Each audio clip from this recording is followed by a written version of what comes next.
can I officially welcome you to this EMTC Global GPS Dialogue?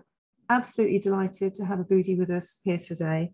I'm also personally very delighted because I missed his session last time and I was so cross with myself. So I'm really excited about today's session around diversity in coaching.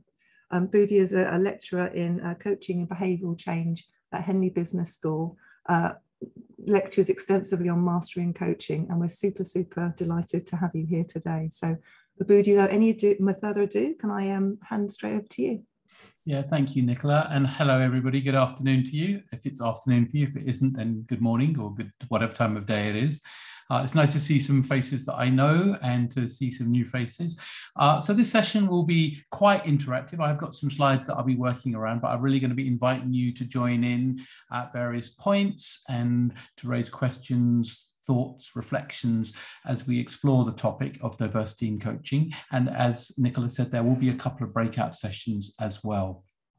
So let me start by sharing my slides so that I can talk you through what we're going to be taking a look at today. Okay, so in a session, we're going to spend a little bit of time taking a look at ontological coaching. This is the framework through which we're taking a look at diversity in coaching today. And I should just say, as I can see at least one of you trying to take photos of the screen, that we will be sending out a PDF of the slides. So everything that's in the slides will be available to you later, which includes a waiting list. Don't need to do that. So we'll be starting off with an overview of ontological coaching, and then we'll take a look at our autobiography and its impact, which what I mean by that will become clear very shortly when we take a look at ontological coaching. And then we'll start to look at how we might think about diversity in coaching from that particular framework. So what I'd like to do is to begin by taking you through a little bit of an overview of ontological coaching. But before we do that, let's just think about the space that we have together. So confidentiality, what you hear here, let it stay here. If you do want to share anything about your learning, it's only about your learning. It's not about what people say, and please don't identify anyone outside of this session. Active listening, be present, be available, listen, both listen to the words, but also allow yourself to be present to whatever feelings come up for you. Diversity in coaching often raises quite challenging feelings and thoughts for us. It's an area that we're all learning about, and as it says in the next bit, learnability, being open to getting things wrong. I certainly don't profess to have this sorted out. I've got plenty of, my own ignorances and, learnings to be done. And so this mood of being open to getting things wrong, I think is really helpful, particularly with this territory. Speaking from I, so owning our experiences, owning what we have to say, being present. And finally, and perhaps most importantly of all, being willing, and it does connect with this open to getting things wrong, that there are more questions than answers. I don't profess to have all of the answers about diversity in coaching, and I'm not sure that anybody would profess to have all of the answers. I think this is an area where we're having to stay open, stay curious, and be comfortable with not necessarily knowing. So I invite us all to be in that mood as we have our session this afternoon. So let's take a look at ontological coaching. And I think the quote that for me most accurately sums up ontological coaching comes from James Flaherty, who is one of the pioneers of coaching. He wrote the book Coaching, Evoking Excellence in Others over 20 years ago now. And he said, each person's actions are fully consistent with the interpretations that she or he brought, an interpretation that will persist across time, across events, and across circumstances. And our job as coaches is to understand the client's structure of interpretation and in partnership alter this structure so that the actions that follow bring about the intended outcome. So this structure of interpretation, which you might also call our autobiography, if you like, when we talk about coaching the who rather than the what, this is what we're talking about. So we really want to understand who the client is and what is their interpretation of the world, rather than going straight to, and what is their goal and how do we help them achieve that? And I've got a couple of models that I want to share with you that illustrate ontological coaching. So we can talk about this structure of interpretation as being an autobiography, or a way of being. And the way of being that I have is something that most of the time I don't pay attention to. It's invisible to me. And ontological coaching helps us to get in touch with this way of being that we have. And in life, when we take action, it produces results. That's a pretty standard thing that happens, isn't it? I take action and I produce results. And normally, if I don't like the results that my actions produce, I do different actions. I put my attention on changing the actions, or I might do less, or I might do more. In ontological coaching, what we want to start doing is taking a look at the who takes the action. What is my way of being that shapes my capacity for action? So, for instance, if I've grown up believing that the world is dangerous, that's going to shape my capacity for action. And things that would occur to me as in any way being a risk, I would go, no, that's not me, can't do that. And I wouldn't see it as a possibility. And even if it was offered as a possibility, my autobiography that says the world is dangerous would exclude that as a course of action. So we can see that what I'm able to do in the world is limited and shaped by my way of being. So let's pause for a moment and just see if there are any questions about that concept. I want to go a bit further into the way of being in a moment, but I do also want to make sure that if anyone has any questions, they have a chance to air them. So please just unmute yourself. I won't be able to see hands raised because I can only see a few faces on the section of screen I can see. But if you've got a question at this point or any other point, just unmute yourself and raise it. Aboodi, this is Norwin. I was just wanting to confirm. So is ontological then synonym of or connected to way of being? Yeah, yeah. It is absolutely that. Ontology is the study of being. And so ontological coaching has to do with the way of being and changing that way of being. If we go back to the quote from James Flaherty, we want to understand that client's structure of interpretations, understand their way of being, and help them to change that way of being, which is something we'll talk about in a moment. Thank you for the question. So this way of being, we can say it lives in three domains. It lives in the domain of language, the stories, the narratives, the beliefs that we have, the values that we have. The world is dangerous. People are kind.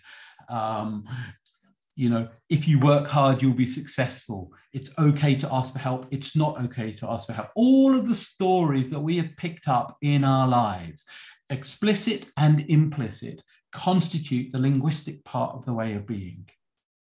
Advertising, the messages that our society gives us, the values of the family that we grow up, or the culture that we live in. All of those things live in language and shape our way of being. But also, and equally important, are the emotions and moods that we are steeped in.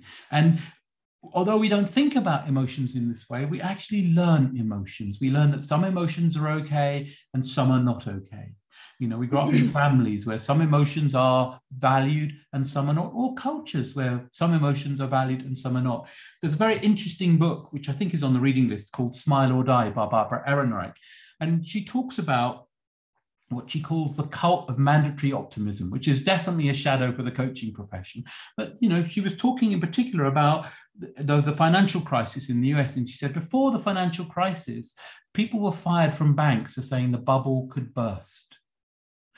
And they were told, we don't want negative thinking here. We just want positive thinking. Well, that's telling us that the emotion of caution wasn't valued, wasn't acceptable. So some emotions are available to us, some are not available to us.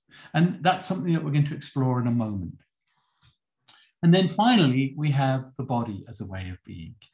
The way we move through space generates our capacity for action and also generates an impact.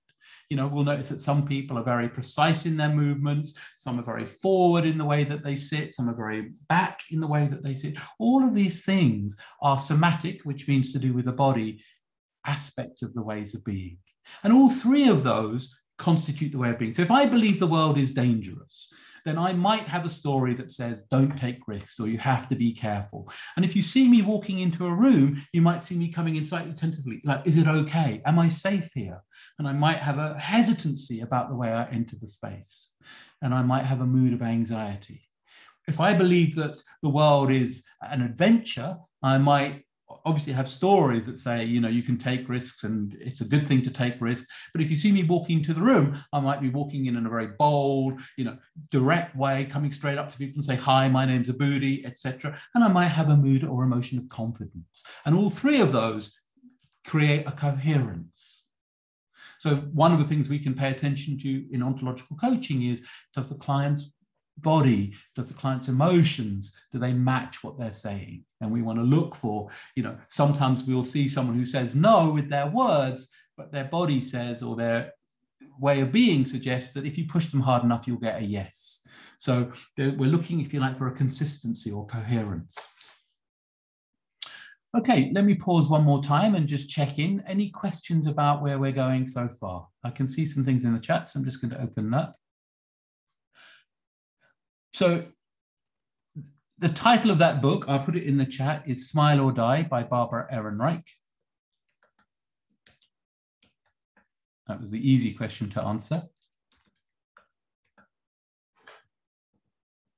And I'm not sure, Saskia, about your comment about performance and shame might impact transparency. So you'd like to say a bit more about it in the chat? Yeah.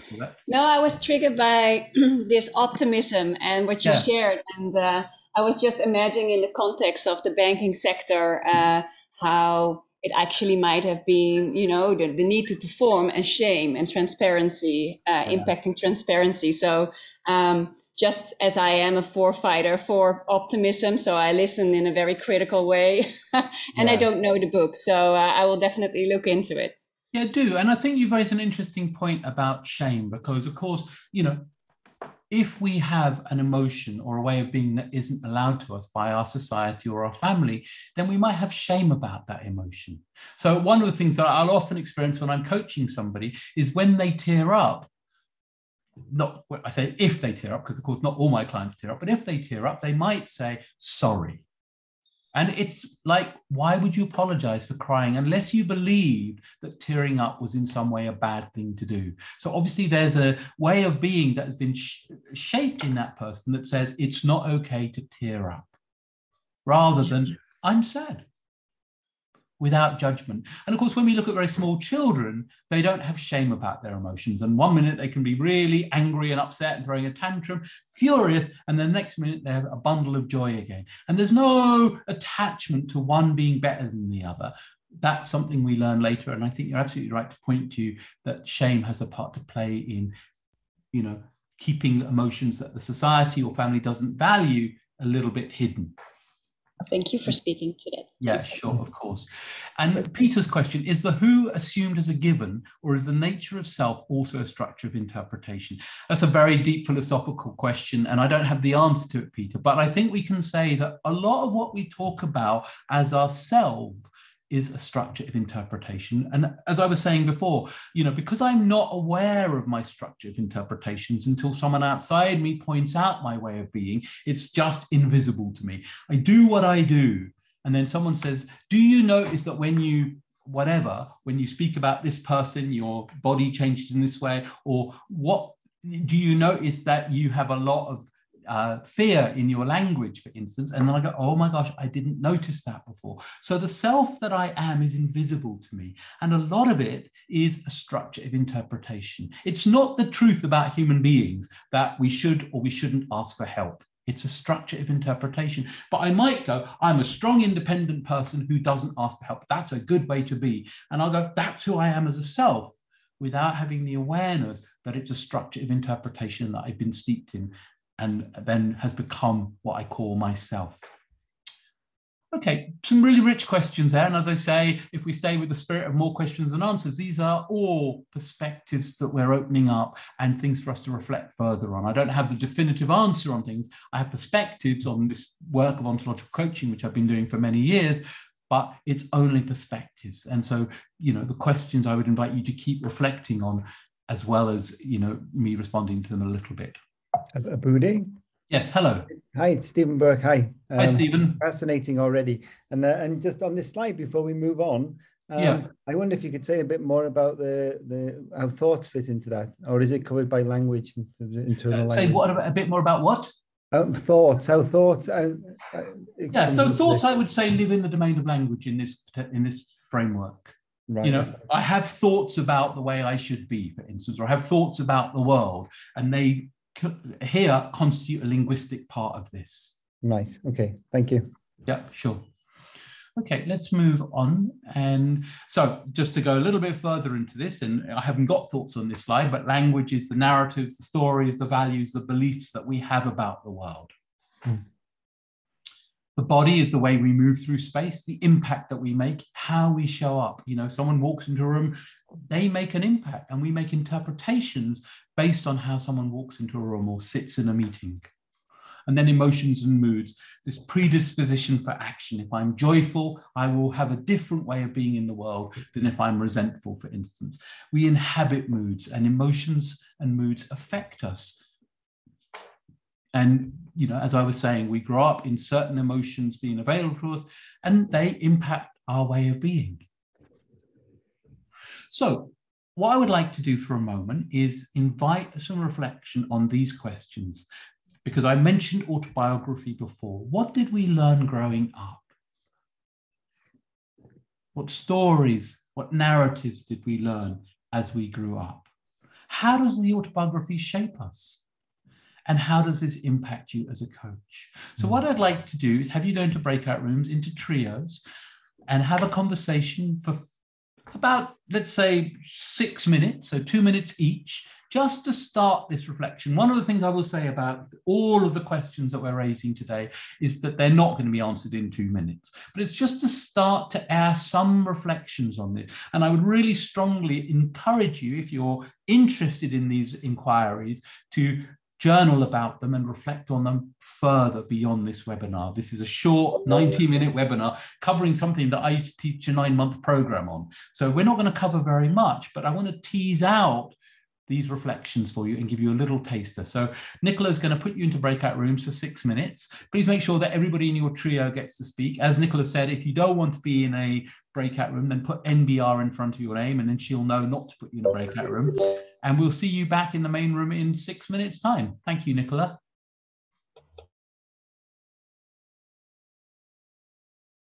This was too quick. We hardly had any time.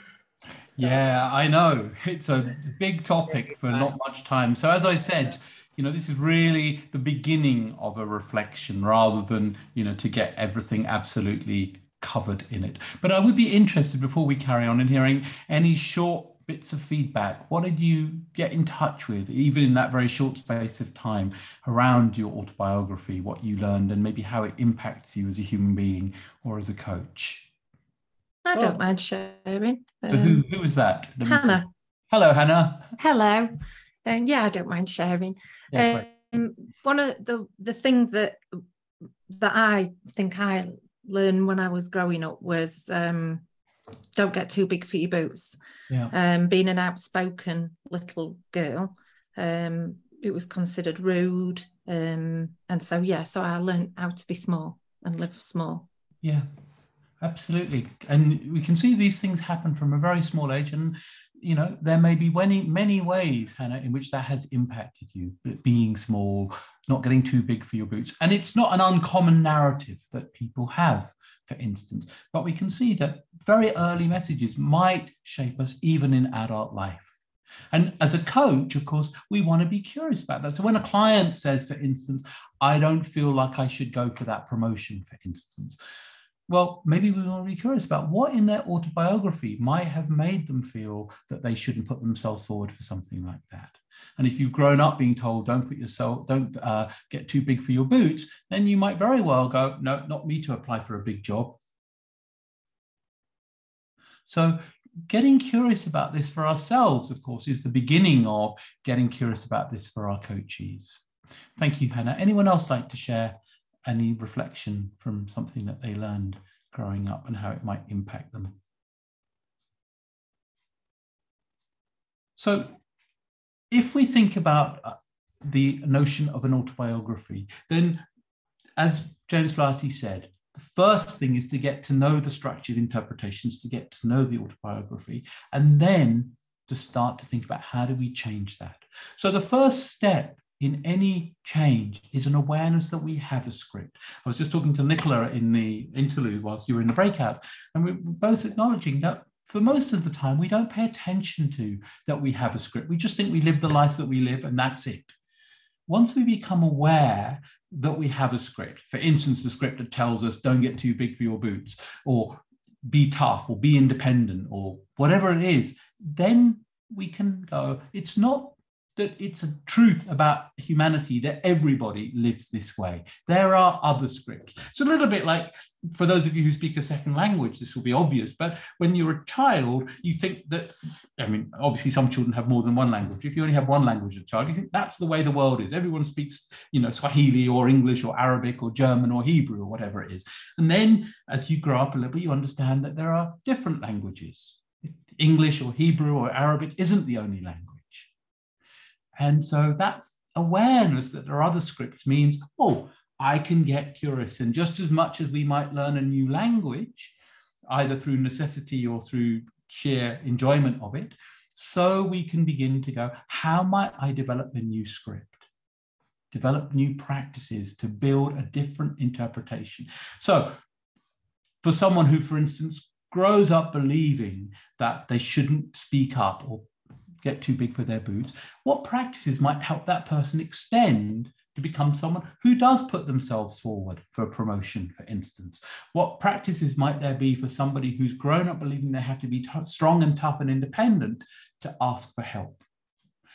And one of the key parts of changing our scripts is this idea of being comfortable with discomfort. We can't grow into something new without being in a place of discomfort.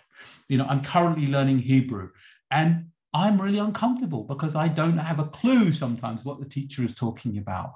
And if I speak Hebrew with my cousins who are fluent in it, it's very clear at the beginning that I'm not going to get very far, and I feel embarrassed and I feel awkward and I'm having to stretch in a way that I just don't know how to do sometimes. Similarly, with a coachee who spent their lives believing that they have to be in control of everything, if they start to let go, they might say, I feel guilty, I feel uncomfortable, I feel like the world is going to fall apart if I don't stay on top of every email. It's the same principle of being comfortable with discomfort. Change in this kind of way, changing my structure of interpretations, is uncomfortable. And partly what clients will say is, well, it's just not me. This isn't who I am.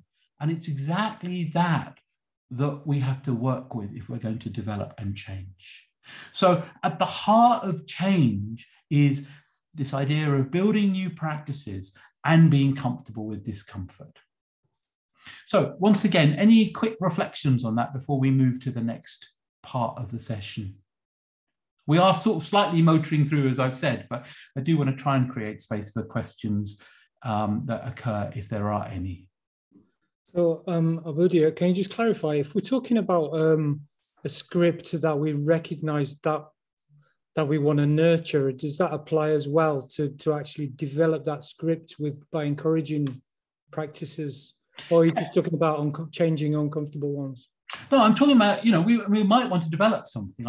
This is about building range. So, but anything, even if I want to nurture a new script, if it's a script that isn't my own, there'll be discomfort.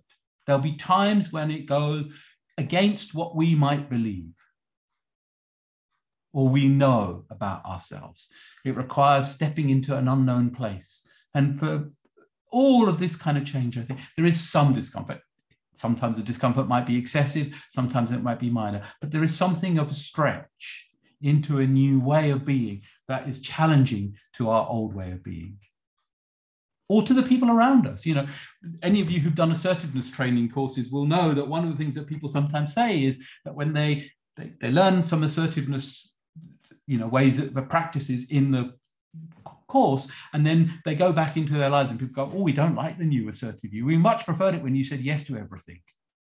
So not only might we be uncomfortable with the stretch, but others around us might go, we'd rather you stayed the same and, you know, did everything we asked you to, for instance.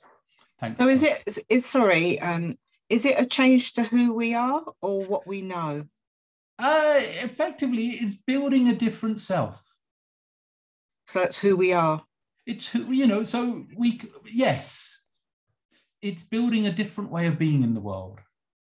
But if we're going to be coaching someone to be their authentic self as the way they are and accept themselves for the way they are, then how does this play into that? Yeah, it's a paradox, really.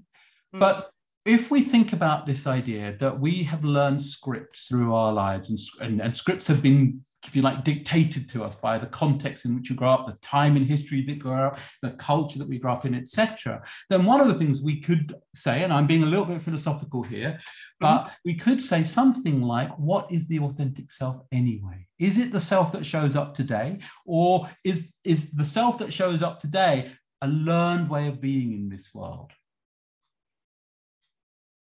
Now, I don't propose to answer that question, but just to leave you with this idea that it is a paradox in some ways. And it does get quite, heady in that philosophical way. Well, am I really who I think I am? Or have I been living, not a lie, but have I been living away from my true self? So, like I said, let's leave the paradox there. As ontological coaching, I think coaching is full of paradoxes, maybe ontological coaching even more so.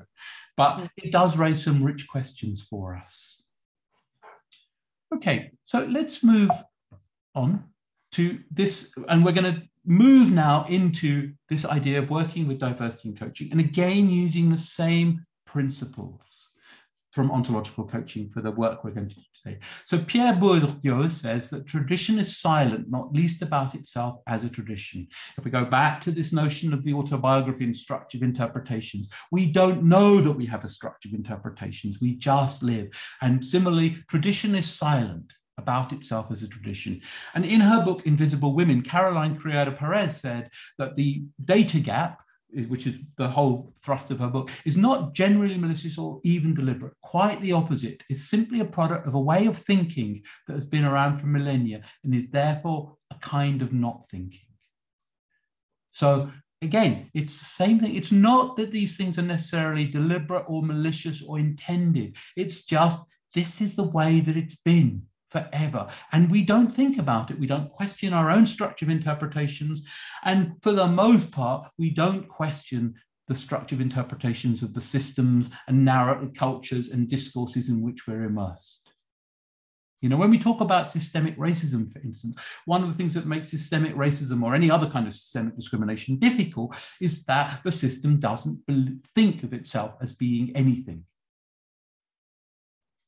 It's invisible. It's a way of thinking or a way of being that's been around, and it's a kind of not thinking. So, one of the ways in which this shows up is in privilege. So we're going to do a little bit of an exploration around privilege for a moment. And the way that I see privilege, and like I said, this isn't the right answer, this is my current understanding, is that a privilege is often an unearned advantage because of my identity. And privilege affords us the ability to and the absence of.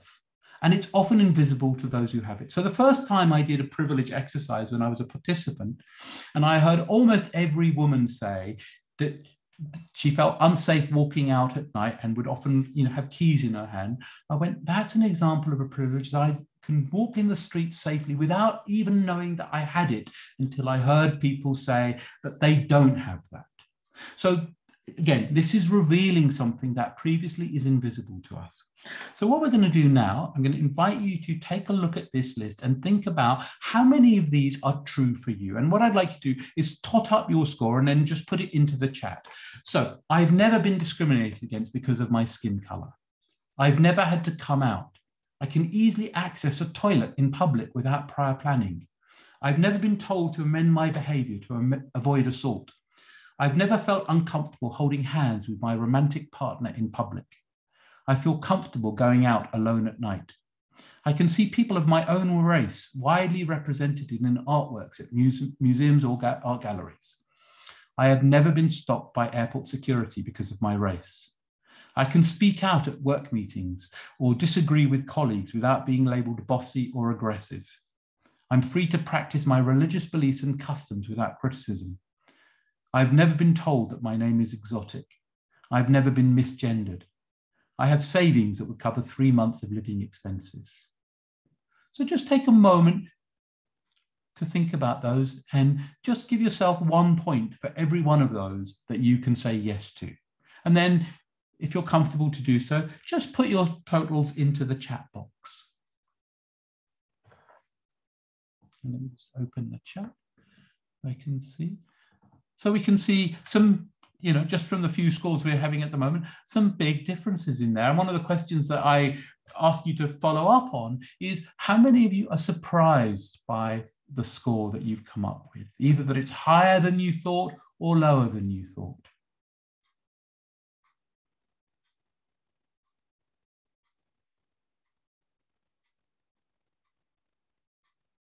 Yeah.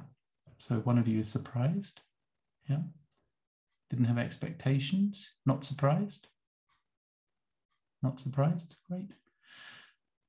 So one of the things that I think as coaches we need to ask ourselves is, what impact does this understanding about privilege have on coaching? I've been coaching for about 25 years now. When I first started, there was this idea that anyone could do anything that they wanted. And, any kind of reason that people might give as to why they weren't able to be successful was slightly poo-pooed by the profession as being a kind of limiting belief, for instance. But this piece around privilege, I think, opens up that not everyone starts at the same point. And I've seen this done sometimes quite graphically, where people stand and walk, and you can then see, some people are really far ahead in the room and some people are still on the first line. So we're not starting from the same place. And I think this is one of the real challenges for the coaching profession, to take on board that this idea that everybody can do anything is not true. And it can be really unjust to keep that story going.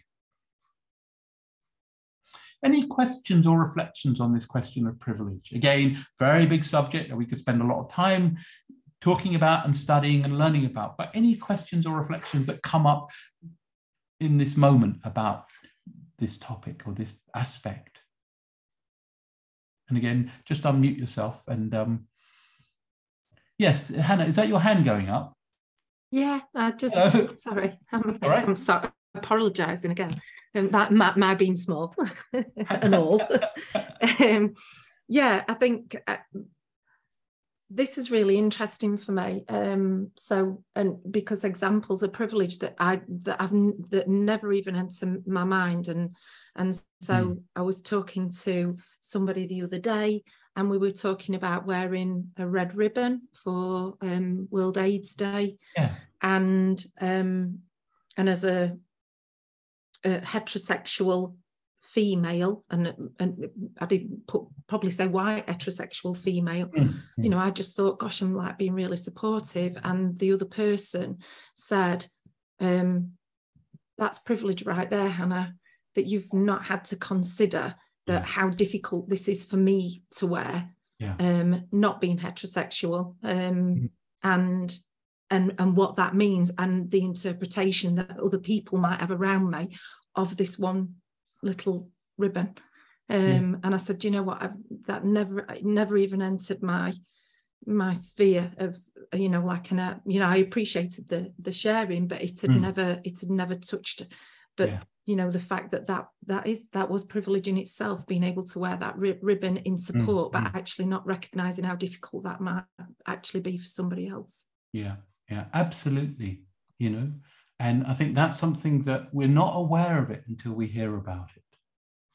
And I see that you've got, you've got pronouns on your name. And one of the things that there was a very interesting piece about why cisgendered people should use pronouns, to enable people who aren't cisgendered to feel more comfortable using pronouns. And again, that's something that most of us weren't aware of a few years ago. We are learning.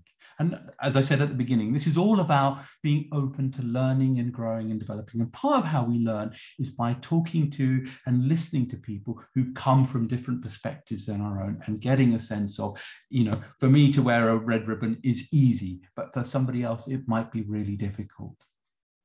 So thank you, Hannah. Emily, is it Emily? Yeah.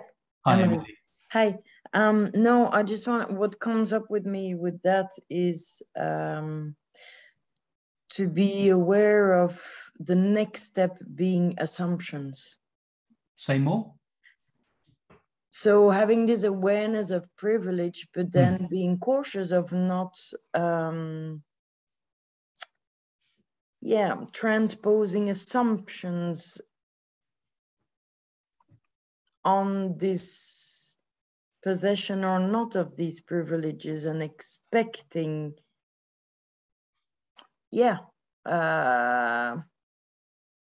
things to affect people in a certain way, in a certain situation, just because, I don't know, that's what comes up with me, at least. So thank you, Emily. I mean, one interpretation I have of what you're saying, and please correct me if I haven't got this right, is that we shouldn't assume that everybody feels the same. You know, so if we identify an area of privilege or an area of disadvantage, we shouldn't assume that everybody feels the same. Yeah, there's something about that. Yeah. And I can see something in the chat, so let me have a quick look. Yeah. In some languages, grammatically in verb use, there is the polite you, third person, void of gender and designed for inferring respect, perhaps enabling a little distance. Yeah, you know, I mean, it's interesting that we're having to think about gender in language. And of course, some languages have, you know, genders for everything, some don't, and some have that third person gender. And we're all having to, you know, relearn and question these things. Great. Okay, so we're now going to go into breakouts again, and I inadvertently showed you the slide already, but I'll bring it up now. And I would like us, in the same way as what did we learn growing up, we're going to now apply the same questions, but to this thing around, and I've only put 3 areas here. Of course, there are many. We haven't talked here about neurodiversity, you know, we haven't talked about class, we haven't talked about accent, but what did you learn about gender, race, sexuality, etc.? You know, and what narratives, explicit or implicit, have shaped you? What were you able to take for granted? What privilege do you have? And I really invite you, you're going to be in trios, to be respectful of yourselves and others. You know, often when we do these kind of questions, we might come up with the fact that we learn some things that we today would go, ouch, you know, I mean, I'm 60. I grew up with it being absolutely commonplace to have homophobic name calling in the playground. Those attitudes were in me as a young man. I don't hold them today, but I certainly learned some attitudes. So part of our work in this space is to be able to acknowledge that we have been steeped in narratives that may not be politically correct, or we may look down on today, because that's part of how change begins to happen. It's by us being aware that we are products of discourses and narratives and structures of interpretations. So I invite you to be in that reflection. Of course, you may not feel comfortable to share everything. That's absolutely fine. As I said in the previous round, these are exercises designed to provoke reflection, which will happen way beyond this webinar, should you be interested in pursuing them. But this time I'm going to give you 10 minutes in your breakout room. So you can have about 3 minutes each, and really just sharing something around these questions of what you learned about gender, race, sexuality, neurodiversity, class, accent, whatever, you know, area where you can see that there's some kind of discrimination or privilege or way of seeing other people as other. What narratives explicitly or implicitly have shaped you? So my dad would tell me when I was a kid, boys don't cry. Not uncommon for boys in the 60s to get that message. But also, what might I have seen in society about the role of women and men? You know, women pilots were not the norm in the 1960s, for instance. So I might have not been told that women can't be pilots, but I might have said men fly planes, which I wouldn't say today. But those are the narratives that might have shaped us. And what were you able to take for granted? You know, as Hannah pointed, she was able to take for granted wearing a red ribbon, where someone else might not take that for granted. So if you can go into your breakout rooms for 10 minutes, and then we'll come back and have a little debrief, and then we'll go a little bit further. Thanks, Nicola. So welcome back, everybody. And once again, it'd be interesting to hear a few reports from any of you who'd like to share about the conversation that you've just had, about the things that you might have learned. Someone's put a message in chat. Thank you. I don't know what your first name is, but thank you, S. Johnston. And take care. Thank you for joining us. Yeah, so anyone, yes, whose hand is that? Sarah, hello. Hello, hi. Hi. We're just talking about how there's a yin and yang to everything, to who we are and where we go and what we do, and how difficult it is when you sort of group and bring things up from an individual to a systemic level. So, but and having traveled as well, experiencing, maybe white privilege in one area to sexual discrimination in another country, and all of those sort of, as you said earlier, the cultural differences and influences on your narrative. So just complex. Yeah, it is complex. It is complex, and it requires, I think, a lot of sensitivity and curiosity. The things that we thought were true and correct might not necessarily be true and correct. And, we run into the complexity and intersectionalities all of the time. Thank you, Sarah. Anyone else like to share? Yes, I'd like to say something, please, Aboodi. Yeah, hi, Carolyn. Hi. Can I ask you to, when you have your list of things that we sort of have to score against, can I ask you to put something in which relates to ageism as well? Yeah.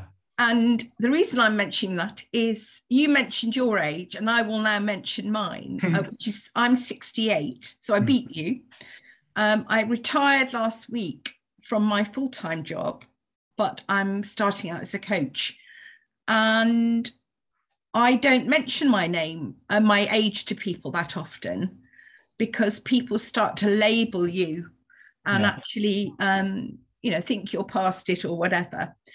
I scored fine on that, as a white woman, very conventional, married, part of the norms, if you like. I haven't experienced prejudice or discrimination particularly, but I'm now moving into a new territory where elderly people are not revered and respected. Yeah. So can I suggest you put something on age in that as well? Yeah, thank you, Carolyn. And I appreciate you bringing that to the front, because I think one of the things about this is this ongoing, learning to include different categories that we might not have been in the past. And I've just put a link in the chat to a piece. I hope you can read it, because it's in the FT and it's behind a paywall, but some articles are not behind a paywall. It's Lucy Kellaway, who is a columnist in the FT, and she's wrote a piece called "Why Is It Okay to Still Be Ageist?" It's a very good read, actually. It's from earlier this year, so do have a look at that. But thank you, Carolyn. Anyone else like to bring something to from their groups, from their discussions? Any reflections?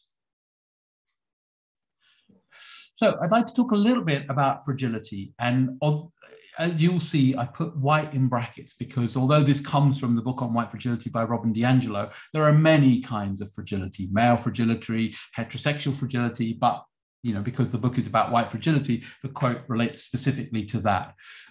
What is white fragility? The defensive reactions that so many white people have when our racial worldviews, positions, or advantages are questioned or challenged. For a lot of white people, just suggesting that being white has meaning will trigger a deep defensive response. And that defensiveness serves to maintain both our comfort and our positions in a racially inequitable society from which we benefit.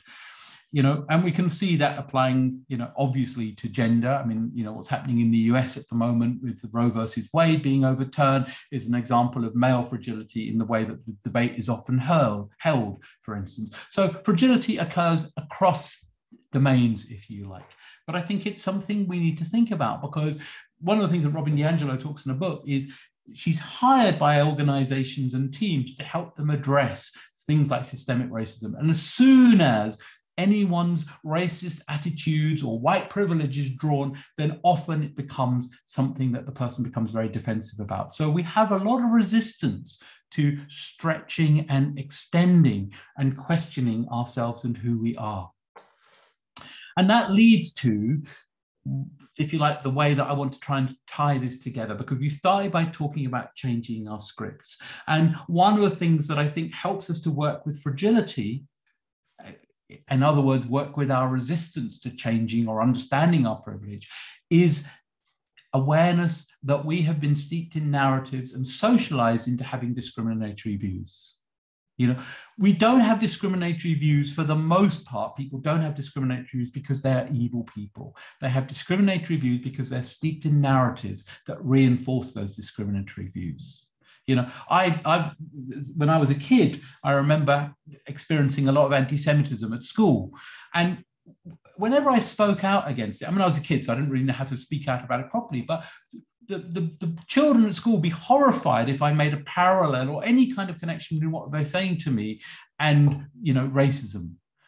And I don't think that those boys were individually racist, but they were steeped in a narrative that made that kind of thing commonplace. So that's the beginning, is the acknowledgement that we're steeped in narratives and socialized into having discriminatory views. And then we want to develop new practices. How can we undertake to learn more, find out, ask others, question our own views, listen to feedback?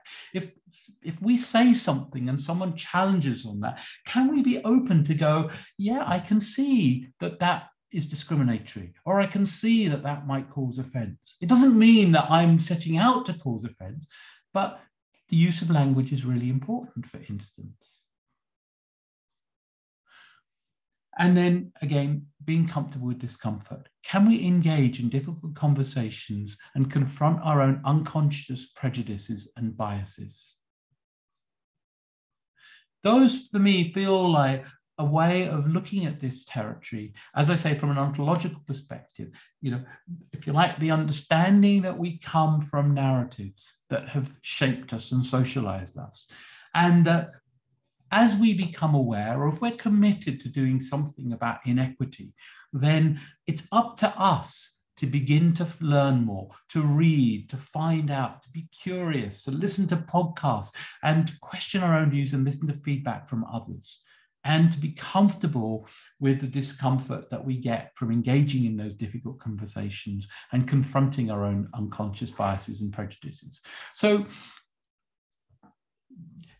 what I'd like to do with the last slide of content is just to open up these territories of what might be future development pathways for us as individuals, and what practices will help us to learn more and question and change the narratives we've been steeped in. I'm also going to look at the chat, and in the last 10 minutes or so that we have, I think it's about 10 minutes, maybe it's a little bit more than that, just be interested to hear what your reflections are on what we've been talking about so far. So it's going to be an open discussion rather than a specific question. Thank you, Hannah, and take care of yourself. Thank you for joining us so far, and Evelyn. So good podcasts on the topic. So Rennie Edo-Lodge does some good podcasts. She's worth listening to. There's also, I put her name in because I don't know the name of her podcast, but Nadia Nagamutu also does some very good podcasts. She has a podcast series, and I'll put Rennie Edo-Lodge's name in as well. Rennie Edo-Lodge is the woman who wrote Why I No Longer Talk to White People About Race. Okay, so I'm going to stop sharing for a moment and just invite us into an open space where we can discuss and reflect on some of the things that we've covered in this rather whistle-stop tour of some of the thoughts that are there for me around ontological coaching and diversity. So it's an open space. Andrew, hello. Hello, Aboodi. Yeah, good to see you again. Yeah, very interesting. Aboodi, I just wanted to share a coaching session. It was some time back, but I was when I was working at a university, and I was coaching a postgraduate student, and it was mentor coaching around a business plan, and it was going well. There was some good features about this particular business plan, and I said, oh, you should approach an angel investor to see if you can get some funding, and the student said, look at me, Andrew, and she was a large black woman who and really what she was saying is, and in fact we had this really, it was what I would now call an ontological conversation. It triggered a much deeper conversation about identities and who we both were. I remember this conversation very well because she reflected that the chances of her getting funding from an angel investor were practically zero. I mean, given the systemic discrimination there is in funding, which, if you think about it, should be one of those areas which actually should be devoid of any structural racism if it's all about performance and money, but actually quite the contrary. I think something like 2% of funding goes to minority founders. So she was making quite a rational decision, which says it would be, unwise for me to invest much time, but also the fact that I had assumed that she could just approach. The question, though, would be, in some ways, by assuming she could have gone to an angel investor, I was also not writing her off. So there's also, had I withheld that suggestion, I might also inadvertently have been implying that I didn't think she was capable of actually approaching and getting funding. So it was unconscious bias on my side, but on the other hand, it might have actually had some. Anyway, I don't want to overanalyze it, but it was just an interesting situation where my assumptions were quite different from what the client was experiencing, and my own sort of life experience was being projected onto her. Yeah, thanks, Andrew. I mean, what I'm taking from that, if you like, is that, to use a word that's already been used, this is complex. So we might be, wanting to hold open possibilities, and then we might learn that people don't experience those possibilities for themselves. And I think there's something there about, a recognition of privilege, that not all doors are equally open to all people. Yeah, exactly. Yeah. That became very apparent. Yeah. Thank you. Thanks, Andrew. Saskia. Yes, thank you.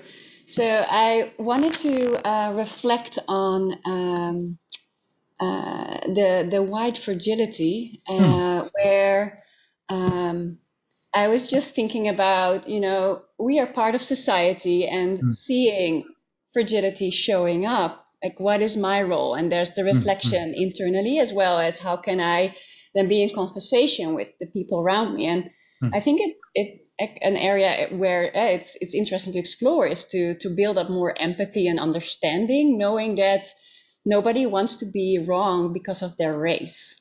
And there can be judgment in space, and with that judgment, that might impact connection. So how can we stay connected to those with different worldviews, different opinions, and taking away, and knowing when someone is resistant, understanding what is that resistant about. And there might be shame again, there might be discomfort, and how can we invite, and how can I also invite and connect, and noticing when I judge and feel like this shouldn't be.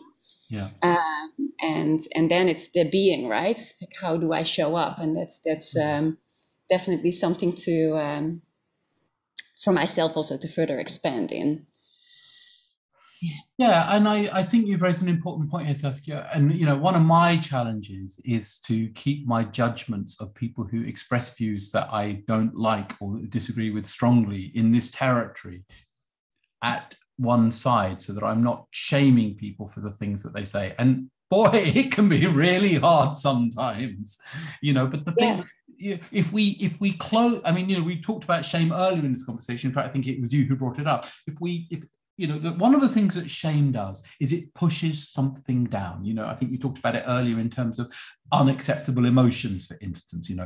We push it down, and of course we can't have a conversation about it. The person gets defensive and more defensive and closes down more. So it's a really tricky territory. And I think part of the work is about how we create a space around that, so that we're not just making people feel bad about the beliefs that they have. And I think that's ongoing work for all of us, And in coaching, it's a challenge, because and I'm going to extend a little bit from what you brought in here, Saskia, but, you know, for a long time, the coaching profession has said that a coach has no agenda other than serving the coachee's agenda. And that's been like a sacred text of coaching. And I think now that's really problematic, because we've seen with, for instance, climate change coaches or racial justice coaching, that is insufficient. I know that it's challenging to the coaching profession because coaches are supposed to not have an agenda, but at the same time, we have to take a stand on some things. And then how do we work with that in coaching? How do we challenge discriminatory language or behavior, or raise issues about discrimination, for instance? So I think there's a real journey for all of us to do this work in order for us to be able to be compassionate and understanding, and at the same time speak out and do something more than just go, nothing to do with us. You know, Ibrahim Kendi in his book, How to Be an Anti-Racist, says, if you say nothing about racism, you're colluding with it, for instance. So it raises lots of really tricky questions for us. And as I said at the beginning, and will continue to say, there aren't easy answers to this. There's ongoing exploration and reflection and work on ourselves. Thank you, Saskia. Sobia. Did I pronounce your name right? Yes, you did. Thank you. Good. Just echoing a few points you've made already, but just first of all, lenses and different perspective taking, and shortism and long-term, taking a longer-term view. And we can be inclined to think, you know, more short-term thinking, and that can be in future planning, but also in terms of not taking into account historical context. Yeah. And I think that was kind of my first point. The second point is relating to like Brene Brown's work, and particularly Atlas of the Heart. And I truly believe like our ability to serve others depends on the amount of self-work we're prepared to do. And that point of connection often comes from emotion. So even if you don't have similar experiences to others, we can, you know, suffering is a collective human experience. So the point of connection can be emotions. And then kind of the third thing that came up for me is around blind spots, and what you've talked about already. If you're working with systemic barriers, and as a coach, say you're working in the public sector, or say the NHS or whatever it might be, and they've got strategic objectives and ED&I objectives, but that's not showing up in your coaching space because the client's not bringing up. For me, it's important to bring in that systemic perspective. And I find coaches really struggle with that. And I just kind of wanted to put that out there. Yeah, thank you, Sobia. I mean, I think it's true. You know, we do have to be willing to have those courageous conversations. And it does require, I mean, I suppose it connects a little bit to what I was saying before about, you know, coaches having no agenda. It does require us to have the courage to speak out about things that might go against what we might have learned about coaching. You know, we're bringing something in, for instance, as you talk about questioning systemic prejudices, for instance. Yeah, and you said something else, and it's gone from my mind, and I really apologize. What was the second point that you raised? Because I did want to come back to it. Please just refresh my memory. It was around Brene Brown's work, and the point of connection is around emotions. If you don't have the same experience as another, the way to connect is through emotions, empathy, not sympathy. Yeah, I think that's really important. You know, it's not that we will have had the same experience as our clients, particularly, I mean, you know, Andrew, you were speaking just then about a situation where you don't have the same experience as your coach, but can we be present to them? Can we give them space to speak about it? And can we show them that we're connecting to them at an emotional level, even if our experience is very different? You know, and outside of this territory of diversity in coaching, of course, that's coaching 101, isn't it? The capacity to give the coachee space to speak freely and give them that sense of empathy and understanding. But it's particularly important when that person comes from a very different experience than our own. So thank you for presencing that. And I put Brene Brown's book in the chat for everybody, so that if anyone would like to follow up on that reference, they can. Thank you, Sophia. Errol, hello. Hello, just unmute myself. Yeah, sure. Thank you. Just following on from the point you were making about courageous conversations and the recognition that we may come from different experiences. I was really curious about some of the framing that you might do in your approach to coaching from an early contracting perspective. So one of the things that I notice when I'm working with coachees, I'm a Black male, and sometimes some of the issues working in an organization such as when I work in a mental health organization, there are lots of issues that are emerging around diversity. There are a lot of things about expectations about behaviors and beliefs and so on. So I often just put that out there straight on the table that this is something of interest. I'm a Black male, you're a white female. What does that raise for us in our work together? So I was just curious about some of your framing and from a sort of from your perspective and your approach in relation to getting some of those conversations on the table, if you like. Yeah, I mean, I don't explicitly contract for this, although that's something partly because I don't know quite how to do it yet. But one of my colleagues is a woman called Ashana Crichton, who's done some work in this space. And she's talked about how we contract for conversations around diversity in coaching. And I think that's important. But I think one of the things that I think we as coaches need to do is to be aware of these dynamics and not to pretend that they don't exist. So whenever I work with somebody who's Black or Asian, and they talk about their experiences in the workplace, I am curious about, and will sometimes be explicitly curious about, could race be a factor? Could gender be a factor? And I think part of it is us being willing to walk into those conversations. Of course, it's not always a factor. I don't want to say that, because that goes to, I've forgotten the name of the person who said it, but the thing around making assumptions. I don't want to assume something, but I think we have to be curious about it. And for instance, if somebody who's Black talks about not having been promoted, I want to be curious whether their experience is that race might be a part of it, rather than going to the, if you like, the very basic coaching of what could you do to get promoted, because there may be systemic forces at play. So I think we need to have the courage to go into those places, and of course that requires work on ourselves and increased awareness of things like structural racism or misogyny, so that we can go into those places. Wow. And then that brings to light then the word complexity. Yeah. the broader privilege, just privilege of all kinds and intersectionality. So, wow. Yeah. Yeah, it is complex, and I think it requires the capacity for us to understand our own privilege.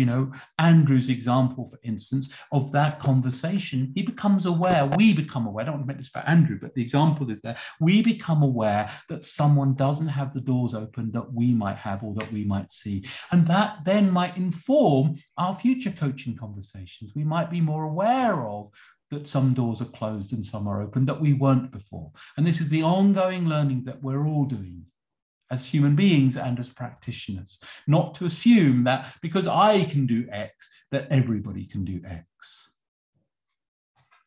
I think that's... Pamela. So Pamela's had her hand up for a little while, so let's hear from Pamela, and then we'll hear from whoever it was whom I couldn't, Julia. Yeah, so let's hear from you, Pamela, first. Thanks, Aboodi, thank you. I remember, I think I was 13 years old, and I just won, I thought, a vaulting competition. And I was standing about to get my, go up to the podium, and then suddenly it all went quiet, and the order of the medals was reversed because they had found out I was from a Catholic high school. And it all went hushed. And then the girl who's meant to go second, she shoved me out in front, and she took off her gold medal that wouldn't have been hers because she was from a non-Catholic high school. And it was a really interesting point in time for me to kind of experience sectarianism, because that's more rife in some cultures. Yeah, absolutely. And I also remember my dad was the first Catholic to go above a certain rank in Strathclyde Police Force. So that it doesn't mean that other isms weren't present, but I just find it really interesting how different cultures and organizations will suffer one ism perhaps more than others. Yeah. And there'll be some, like I found it really hard to respond to the kind of questionnaire, because I'm thinking, well, what version of me Is it me, the athlete, me, the coach, me, the skater? Yeah. So it's as well as that multifaceted thing, it's kind of mobile as well. It's dynamic. Yeah, and in different contexts, we might have more or less privilege. You know, and some isms are less visible than others. So Catholics and Protestants is less visible than skin color or gender, for instance, but no less impactful. Thanks, Pamela. Thanks. Yeah, Julia. Sorry, I almost forgot what I was going to say. I was just actually following on from Errol's comment, and thank you for saying that. It's just that it's not something that I explicitly would recognise when I'm starting to contract with a client, to just put it out there in terms of I'm black and I'm a woman and you're a man and you're white or anything like that. That said, because I'm still in the finite stage of starting my own in coaching, I had a co-coaching mentor. And starting the business, and he said to me, do you know what, Julia? He says, you do have an advantage that you need to recognise. And I said, what's that? He said to me, you're black and you're a woman. And I thought to myself at the time, well, you're two things that I do know. I'm not really sure why you're telling me this, right? But I understand that he wasn't afraid to put it out there as well. And I didn't take it as any kind of, I didn't take it negatively or anything, but it gave me something to think about. And I think in terms of then when you are coaching, I'm not afraid to go there. It's just recognizing when to go there or when not. And I think that I'm scared to go there if I've misread the signs, or I'm scared to go there or I'm scared if I don't see the signs, you know, to go there. And I think that's what I struggle with more than anything. But it was the first time that someone said it's advantage me being black and being a woman, I have to say. Maybe it was something I knew, but I don't think I did. And I was surprised. And that came from a white man. Yeah. And one of the things that I'm taking from that, Julia, is that one of the things that we often hear people say is, I don't see colour. And, you know, both Robin DiAngelo and Rennie Edo Lodge talk about how that is problematic.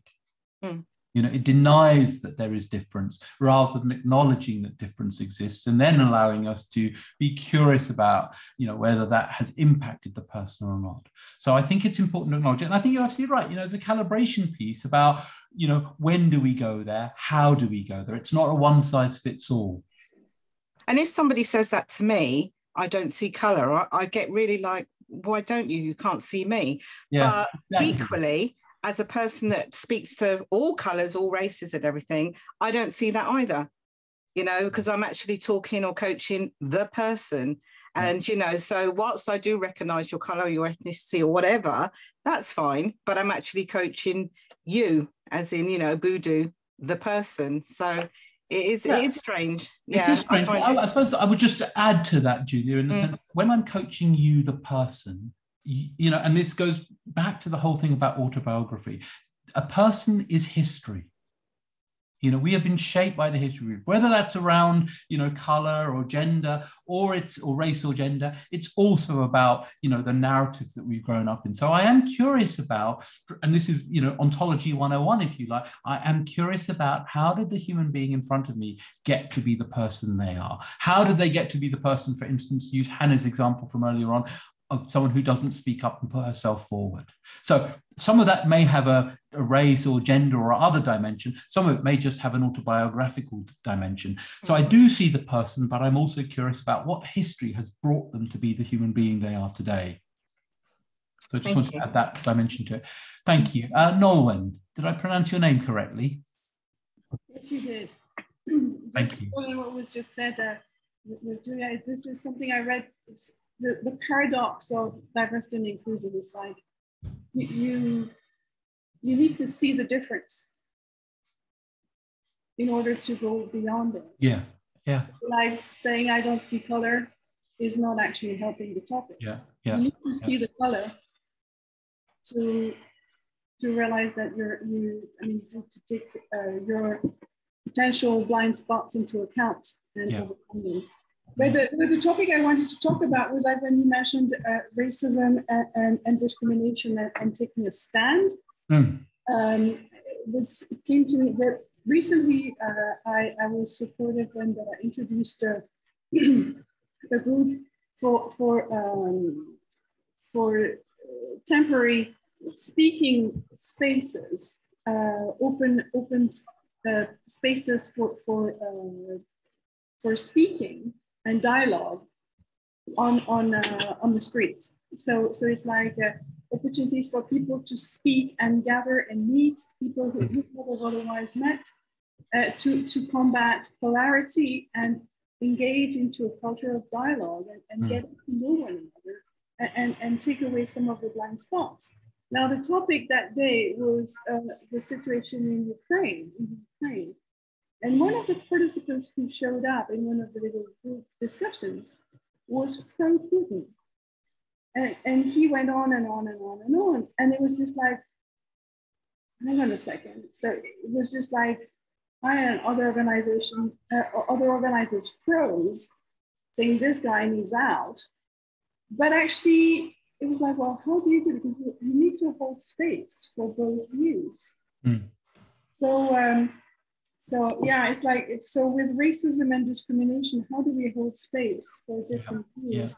So that we're not like pushing them out, which kind of makes the problem even bigger, but hold the polarities in one location in space. So most food for thought. Yeah, it really is food for thought. Thank you, Norman. I mean, and as we've acknowledged, it's challenging to hold the space for people who have views that are problematic, to say the least. And that's part of our work, particularly as coaches, is being able to hold that space and at the same time, paradoxically, stand for something. I hate to be the interjector with the watch, because I don't want this. I was just about to say that, so thank you for doing that, Nicola, because that's important too. So we do need to wrap up for today. I want to thank you all for participating in this exploration. As I said, I have sent to Nicola a PDF of the slides, so you will get to see those. It also includes a reading list and a resource list. So I really encourage you, if you're interested in this or it's touched something in you, to keep exploring, as we all are, because as we've seen, this is a complex thing with many different dimensions, lots of paradoxes, and the journey continues. But I want to thank you all for joining in today. I hope it's been valuable, and I will hand you back to Nicola. Thank you, everybody. Oh, thank you. Thank you so much, Aboodi, and thank you everybody for coming. It's been brilliant, and I'm so pleased and thankful for this session. Thank you so much. Things I'm taking away as well is the complexity, and nobody has the answers. But even without the answers, it shouldn't stop us asking the questions, right? And for gaining that insight. And I think with insight comes greater understanding, and it makes us all much rounder as well. So, Aboodi, thank you so much. Can I just give you the official and very heartfelt thank you from EMCC Global for doing this wonderful session.